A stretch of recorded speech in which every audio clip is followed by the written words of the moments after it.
സുപ്രധാന ദിവസമാണ് ദുൽഹിജ്ജ 9, അറഫ ദിനം എന്ന് നമ്മളൊക്കെ പറയുന്ന ആ സവിശേഷമായ ദിവസം. ഇസ്ലാമിലെ പഞ്ചസ്തംഭങ്ങളിലെ ഏറ്റവും പ്രധാനപ്പെട്ട ഹജ്ജ് കർമ്മം, ആ ഹജ്ജ് കർമ്മത്തിലെ ഏറ്റവും പ്രാധാന്യമുള്ള അറഫ സംഗമം അന്ന് നടക്കുന്നത് കൊണ്ട് തന്നെയാണ് അതിന് ഇത്രയേറെ മഹത്വം ലഭിച്ചത്. അൽ ഹജ്ജു അറഫ, ഹജ്ജ് എന്ന് പറഞ്ഞാൽ അത് അറഫയാണെന്ന് ഹബീബായ റസൂലുള്ളാഹി സ്വല്ലല്ലാഹു അലൈഹി വസല്ലം തങ്ങൾ ഓർമ്മപ്പെടുത്തിയത് ഹജ്ജും അറഫയും തമ്മിലുള്ള അഭേദ്യമായ ബന്ധം കൂടുതൽ വിളിച്ചോതുന്നു. മഹാനായ ആദം നബി അലൈഹിസ്സലാം ഹവ്വാ ബീവി ഉമ്മയും ഭൂമിയിലേക്ക് ഇറങ്ങിയതിനു ശേഷം ആദ്യമായി സംഗമിച്ചത് ആ പരിശുദ്ധ അറഫ ഭൂമിയിലാണ്. ഇബ്രാഹിം നബി അലൈഹിസ്സലാം, മകൻ ഇസ്മായിൽ നബി അലൈഹിസ്സലാം അവിടുത്തെ ത്യാഗോജ്ജലമായ ജീവിതത്തിന്റെ അനുസ്മരിക്കപ്പെടുന്ന ഒരുപാട് അവസരങ്ങൾക്ക് സാക്ഷ്യം വഹിച്ച പുണ്യഭൂമിയാണ് അറഫ. ലക്ഷക്കണക്കിന് സ്വഹാബത്തിനോട് മുത്തുനബി സ്വല്ലല്ലാഹു അലൈഹി വസല്ലം തങ്ങൾ ചരിത്ര പ്രാധാന്യത്തോടെ ഇന്നും അനുസ്മരിക്കുന്ന അറഫ പ്രഭാഷണത്തിന് സാക്ഷിയായ പവിത്രമായ ഭൂമിയാണ് അറഫാത്ത്. ലോകത്തിന്റെ നാനാഭാഗത്തു നിന്നും മുഅ്മിനീങ്ങൾ മഹാനായ ഇബ്രാഹിം നബി അലൈഹിസ്സലാമിന്റെ വിളിയാളം കേട്ട് ഒരുമിച്ച് കൂടി ഏറ്റവും വലിയ ലോകത്തെ സംഗമങ്ങളിൽ വലിയ സംഗമം നടക്കുന്ന അറഫ ഭൂമി. ഇങ്ങനെ ഓരോന്നെണ്ണി പറയാൻ ഒരുപാട് അറഫയെ കുറിച്ച് നമുക്ക് സംസാരിക്കാനുണ്ട്. അറഫ ദിനം അതിന്റെ മഹത്വം പരിശുദ്ധ ഖുർആനിലും തിരുഹദീസുകളിലും നമുക്ക് ധാരാളം കാണാം. ഞാൻ ആദ്യം ഓതി കേൾപ്പിച്ച ആ ഒരു സൂറത്തിലെ വശാഹിദിൻ വമശ്ഹൂദ്, അവിടെ പരാമർശിക്കപ്പെട്ട മശ്ഹൂദ് എന്ന ആ വാക്കിന്റെ വിശദീകരണം ഹബീബായ റസൂലുള്ളാഹി സ്വല്ലല്ലാഹു അലൈഹി വസല്ലം തങ്ങൾ പറയുന്നു, വൽയൗമുൽ മശ്ഹൂദു യൗമു അറഫ. അവിടെ ഉദ്ദേശിക്കപ്പെടുന്ന ഒരു വിശദീകരണം യൗമുൽ മശ്ഹൂദ്, സാക്ഷിയാക്കപ്പെടുന്ന ദിവസം എന്ന് പറഞ്ഞത് അത് അറഫ ദിവസമാണെന്ന് ഹബീബുനാ റസൂലുള്ളാഹി സ്വല്ലല്ലാഹു അലൈഹി വസല്ലം തങ്ങൾ പഠിപ്പിക്കുന്നു. അതുകൊണ്ട് തന്നെ അന്നത്തെ ദിവസം വളരെയേറെ പവിത്രതയുള്ളതിനാൽ അന്ന് നോമ്പനുഷ്ഠിക്കൽ ഹാജിമാരില്ലാത്തവർക്കൊക്കെ വളരെ സുന്നത്തുള്ള ഒരു ഇബാദത്താണ്. മഹാനായ ഖത്താദ റളിയല്ലാഹു അൻഹു ഉദ്ധരിക്കുന്ന ഹദീസിൽ കാണാം, സുഇല നബി സ്വല്ലല്ലാഹു അലൈഹി വസല്ലം അൻ സൗമി യൗമി അറഫ. അറഫ ദിവസത്തെ നോമ്പിനെ കുറിച്ച് മുത്തനബി തങ്ങളോട് ചോദിക്കപ്പെട്ടപ്പോ അവിടെ നബി സ്വല്ലല്ലാഹു അലൈഹി വസല്ലം തങ്ങൾ പറഞ്ഞ മറുപടി യുകഫിറു സനതൈൻ, 2 വർഷത്തെ പാപങ്ങൾ അതിലൂടെ അല്ലാഹു തആല പൊറുപ്പിക്കുമെന്നാണ്.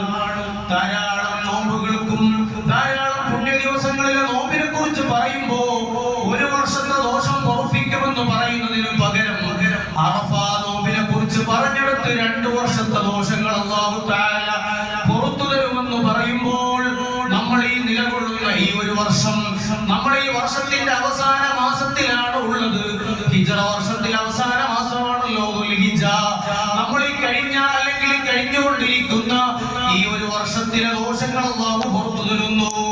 വരാനിരിക്കുന്ന ഒരു വർഷത്തെ ദോഷങ്ങൾ അല്ലാഹു തആല നമുക്ക് മുൻകൂട്ടി പുറത്തു തരുന്നുവെന്ന് ഹബീബുനാ റസൂലുള്ളാഹി സ്വല്ലല്ലാഹു അലൈഹി വസല്ലം തങ്ങൾ പഠിപ്പിക്കുമ്പോൾ ആ ഹദീസ് വിശദീകരിച്ചുകൊണ്ട് മഹാനായ ഇബ്നു അബ്ബാസ് റളിയല്ലാഹു അൻഹു അവിടെ നിന്ന് നമ്മളെ ഓർമ്മപ്പെടുത്തുന്നു, ഫീഹി ബുശ്റാ.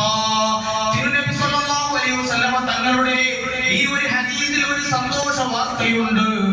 അറഫ ദിവസത്തിലെ നോമ്പനുഷ്ഠിക്കുന്നവർക്ക് അവർക്ക് 1 വർഷത്തെ കൂടെ ആയുസ് അല്ലാഹു തആല നൽകാൻ അത് കാരണമാകുന്നു. 1 വർഷം കൂടെ ജീവിക്കാൻ അല്ലാഹു തആല അതിന്റെ ഉള്ളിലൂടെ അവസരം തരുന്നു എന്നുള്ളൊരു സന്തോഷ വാർത്ത മുത്തുനബി സ്വല്ലല്ലാഹു അലൈഹി വസല്ലം തങ്ങൾ അതിലൂടെ ഓർമ്മപ്പെടുത്തുന്നു എന്ന് മഹാനായ ഇബ്നു അബ്ബാസ് തങ്ങൾ നമ്മളോട് പറഞ്ഞു തരുന്നു. അപ്പോ എന്തെല്ലാം നേട്ടങ്ങൾ അല്ലാഹു തആല അതിന്റെ പിന്നിൽ വെച്ചിട്ടുണ്ടോ, നമുക്കറിയാത്തതും അറിയുന്നതുമായ ഒരുപാട് നേട്ടങ്ങൾ. മാത്രമല്ല ഈ ദുൽഹിജ്ജ 10 എന്ന് പറയുന്നത് ഇസ്ലാമിന്റെ എല്ലാ ഇബാദത്തുകളും ഒന്നിച്ചു വരുന്ന സമയമാണ്. മറ്റേത് മാസങ്ങളെടുത്ത് നോക്കിയാലും ഇങ്ങനെ ഒരു അവസരമില്ല. ദുൽഹിജ്ജ ഈ 10ന്റെ ദിവസം എന്ന് പറയുന്നത് ഈ സമയത്ത് എല്ലാ ഇബാദത്തും ഒരുമിച്ച് വരുന്ന സന്ദർഭമാണ്. നിസ്കാരമുണ്ട്, നോമ്പുണ്ട്. ദുൽഹിജ്ജ 1 മുതൽ തന്നെ നോമ്പെടുത്തു വരുന്നവർ നമ്മുടെ കൂട്ടത്തിൽ ധാരാളമുണ്ട്. 1 മുതൽ 9 വരെ നോമ്പെടുക്കൽ വലിയ പുണ്യമുണ്ട്. അതുപോലെ തന്നെ അറഫ ദിവസത്തിലെ നോമ്പിനെ കുറിച്ച് പറയുമ്പോ അതെ, നമ്മൾ നോമ്പനുഷ്ഠിക്കേണ്ടത് ഞായറാഴ്ച ദിവസമാണ് അറഫ നോമ്പെടുക്കേണ്ടത്. അപ്പോ നമുക്ക് മനസ്സിലൊരു സ്വാഭാവിക സംശയം ഉണ്ടാകും, അവിടെ അറഫ നടക്കുന്നത് ശനിയാഴ്ചയാണല്ലോ. മഹാന്മാർ നമ്മൾ ഓർമ്മപ്പെടുത്തി, സൂക്ഷ്മത. ആ 9ന്റെ നോമ്പെടുക്കുന്നതിന്റെ കൂടെ 8ന്റെ അന്നത്തെ നോമ്പ് കൂടെ എടുക്കൽ വലിയ പ്രാധാന്യമുണ്ട്. കാരണം ഇതുപോലെ അറഫ ചിലപ്പോ അവിടെ നടക്കുന്നത് അതിന്റെ തൊട്ട് മുമ്പുള്ള ദിവസമായിരിക്കും. അതിന്റെ പുണ്യവും കൂടെ കിട്ടാൻ വേണ്ടി 2 നോമ്പെടുക്കൽ വലിയ പ്രത്യേകതയുണ്ടെന്ന് മഹാന്മാർ ഓർമ്മപ്പെടുത്തുന്നു. അല്ലാതെ അവിടെ അറഫ നടക്കുന്നത് കൊണ്ട് ആ ദിവസം ഇവിടെയും അറഫ നോമ്പെടുക്കണമെന്ന് പറയുന്നത് ബുദ്ധിശൂന്യമാണ്. അത് ലഭിക്കാൻ അതിന്റെ കൂടെ ഒരു നോമ്പും കൂടെ നമ്മൾ കൂട്ടിയെടുക്കുകയാണ് വേണ്ടത്. അല്ലാതെ ദുൽഹിജ്ജ ഈ പറഞ്ഞ 8 നമുക്ക്, അവിടെ 9.